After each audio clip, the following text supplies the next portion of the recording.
तो मेरे बहुत ही प्रिय और बेहद सम्मानित साथियों, हृदय की असीम गहराइयों से अभिनंदन, बहुत बहुत हार्दिक स्वागत। साथियों, आमतौर पर ऐसा देखा जाता है कि कोई दंपत्ति, कोई कपल पहली संतान के लिए ये इच्छा नहीं रखता कि मुझे ये संतान हो जाए या ये संतान हो जाए। आप समझ रहे होंगे। लेकिन जब वो दूसरी संतान के लिए प्लानिंग करता है, तब कहीं ना कहीं उनके मन में एक इच्छा होती है कि जो संतान उनके पास में पहले से है, मान लीजिए कि एक बच्चा है, लड़का है, तो वो चाहते हैं कि एक लड़की हो जाए ताकि कंप्लीट जो है वो फैमिली हो जाए। या इसका ठीक उल्टा भी हो सकता है, पहले कन्या है तो वो चाहते हैं कि एक लड़का उनको प्राप्त हो जाए। ऐसा आमतौर पर देखा जाता है। तो दूसरी संतान के समय ये दुविधा दंपत्ति को जरूर होती है। और जब भी हम संतान के बारे में विचार करते हैं तो हमें आमतौर पर पति और पत्नी दोनों की जन्म पत्रिका यदि हो तो ज्यादा सटीक उत्तर दिया जा सकता है, क्योंकि पुरुष के वीर्य और स्त्री के रज, इससे मिलकर के ही भ्रूण, और भ्रूण से फिर वो जो संतति है वो उत्पन्न होती है। तो आज का जो कुंडली विश्लेषण का कार्यक्रम है वो आधारित है एक कमेंट पर, और सीखने के लिए आपके पास में ढेर सारी चीजें हैं। वैशाली नायक जी का ये गोवा से हमारे पास में कमेंट आया है, और आपने लिखा है, आचार्य चंद्रकांत जी प्रणाम गुरु जी। तो वैशाली जी, आशीर्वाद हृदय की असीम गहराइयों से आपको। आपने पूछा है कि मैं जानना चाहती हूं कि मेरी दूसरी संतान क्या होगी। साथियों, जब हम जन्म पत्रिका विश्लेषण करते हैं और संतान के बारे में, खासतौर पर पहली संतान के बारे में हमें यदि चर्चा करनी हो तो हमें देखना होता है ये पंचम भाव। कई लोगों को कंफ्यूजन होता है कि यहां पर 11 नंबर लिखा है, आचार्य जी बोल रहे हैं कि पंचम भाव है। देखिए, आप एक सेकंड के लिए ये जो नंबर लिखे हुए हैं इसको भूल जाइए। कुंडली प्रारंभ होती है यहां से। तो ये है प्रथम भाव। प्रथम मतलब पहला, तो पहला, दूसरा, तीसरा, चौथा, पांचवा, इस हिसाब से ये पंचम भाव होता है। तो जब पहली संतान के बारे में विचार करना होता है कि पहली संतान कब होगी, पहली संतान क्या होगी, पहली संतान क्या भाग्योदय कारक होगी, नहीं होगी, तब हम दृष्टिपात करते हैं इस पंचम भाव पर। लेकिन आज का जो प्रश्न है वो आधारित है दूसरी संतान के बारे में। तो दूसरी संतान का यदि हमें निर्णय करना है तो हमें सप्तम भाव देखना होगा। इसी प्रकार से तीसरी संतान का निर्णय करना हो तो वो हमें नवम भाव देखना होता है। तो इनका प्रश्न है कि द्वितीय संतान जो है वो क्या होगी।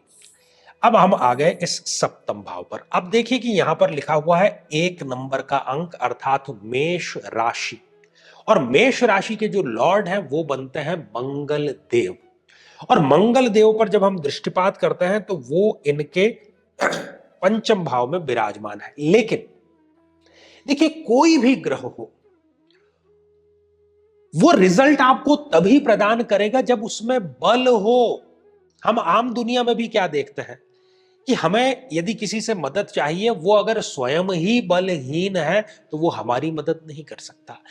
इनकी जन्म पत्रिका में दुर्भाग्य से जो मंगल है वो 29 डिग्री के हैं, 29 डिग्री। और 29 डिग्री वृद्ध नहीं, वयोवृद्धता में आता है। इसलिए ये इनको रिजल्ट प्रदान करने की स्थिति में नहीं है। अब फिर अगर मंगल स्ट्रांग होता तो मंगल है एक पुरुष कारक ग्रह, और वो सप्तमेश है, तो द्वितीय संतान इनको एक लड़के के रूप में अवश्य होती। तो फिर अब क्या है, अब देखेंगे कि हम भावेश तो अब गया, तो इस भाव में कौन बैठा हुआ है। इस भाव में बैठे हुए हैं शुक्रदेव, और शुक्रदेव की डिग्रियां अच्छी खासी है। शुक्रदेव स्वयं लग्नेश है इस जन्म पत्रिका में, इसलिए बहुत प्रबलतम संभावना है, क्योंकि शुक्र एक स्त्री कारक ग्रह है। सभी ग्रहों को पुरुष और स्त्री कारकों में बताया गया है। तो मंगल क्या था, मंगल था एक पुरुष कारक ग्रह।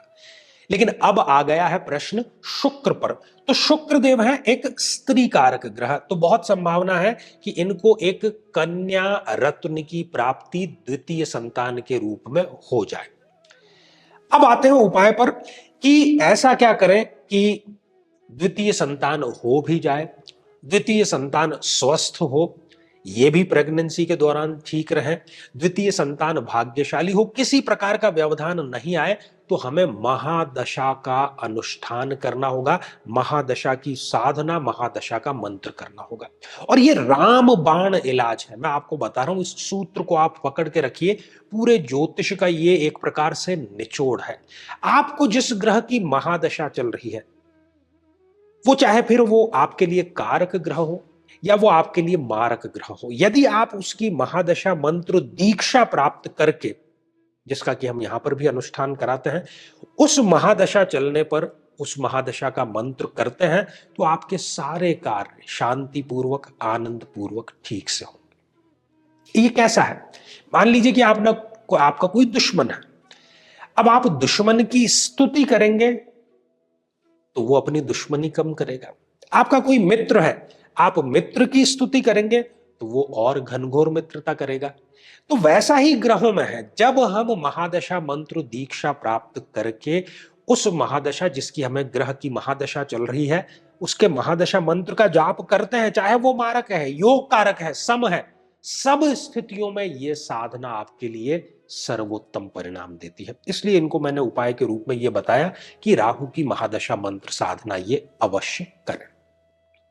साथियों, इस एपिसोड को खत्म करें उससे पहले कुछ बहुत ही आवश्यक सूचनाएं हैं, खासतौर पर उनके लिए। पहली सूचना, जो कि कंवारे हैं और तत्पर है कि विवाह संपन्न हो जाए, कोई उपाय उनका यदि कारगर नहीं हो रहा है, तो 29 मार्च 2025, जो कि चैत्र अमावस्या का दिन है, बड़ा पवित्र दिन है, तो इस दिन हम एक महा अनुष्ठान का आयोजन कर रहे हैं। तो सभी वे लोग इसमें पार्ट ले सकते हैं जो कि विवाह के इच्छुक हैं। अधिक जानकारी के लिए आप टेलीफोन पर संपर्क कर सकते हैं।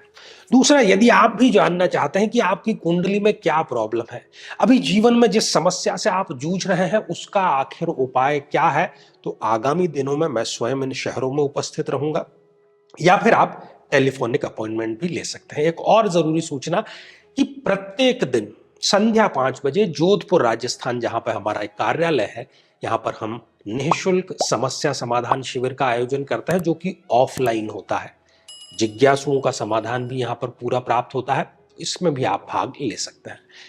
तो आज के लिए केवल इतना ही, और इसी मंगल कामना के साथ में कि आप सभी स्वस्थ, समृद्ध और शांतिपूर्वक जीवन व्यतीत करें। नमस्कार।